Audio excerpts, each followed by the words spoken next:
Larger background stamps are great for filling up large areas at one time, but can sometimes be tricky to use. Hi, I'm Jessica Taylor from Ink It Up with Jessica, and in this video, I'm going to give you tips for getting the best stamped image from your large background stamps. First, let's start with 3 different ways that you can stamp with large stamps.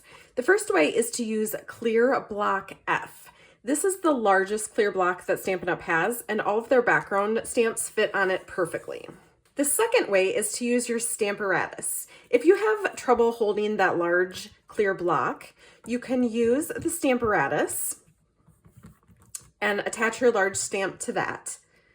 This is a great alternative because also if you don't get a perfect image on your first try, you can add more ink and then stamp it again without wasting paper. The third way is to just lay your stamp face up on the table. This is if you don't have a large clear block or a Stamparatus. So just lay it face up, you'll ink it up, put your paper on top of that, and then put some scratch paper on top and then rub over it. So now that you know the 3 different ways that you can stamp with large stamps, let's talk about 3 tips for stamping these large background stamps so that you get a nice stamped image. First, you want to try all 3 ways to stamp with the large stamps that I mentioned and pick the way that works best for you. We all have different preferences. No matter which way you choose, you're going to pick up your ink pad and use it to ink up your stamp instead of, if you had a smaller stamp, you usually pick up the stamp and apply it to your ink pad. With these larger stamps, it's easier to pick up your ink pad and apply it to your stamp this way. When you're stamping your background stamp, because it's a large stamp, you want to make sure that you apply pressure over the entire stamp to get a good even stamped image. So that might mean that you just rub your hands across the top. If you're laying your stamp down on your surface, then you can put your paper on top, like I mentioned, and put a piece of scratch paper over top. Then, again, with your hands, or even if you have a smaller clear block, you can use that to rub over.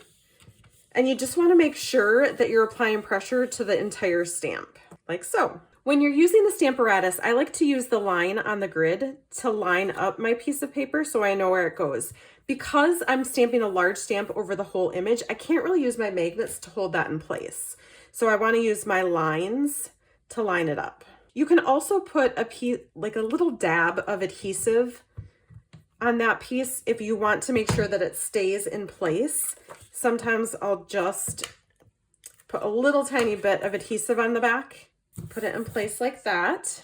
And then again, you're going to take your ink pad to your Stamparatus, ink up your stamp all over, and you want to make sure you apply even pressure. Now, if you pick it up and you didn't get a good image, especially because I have that taped down into place, I can just add a little bit more ink and then make sure I'm giving even pressure over the whole thing.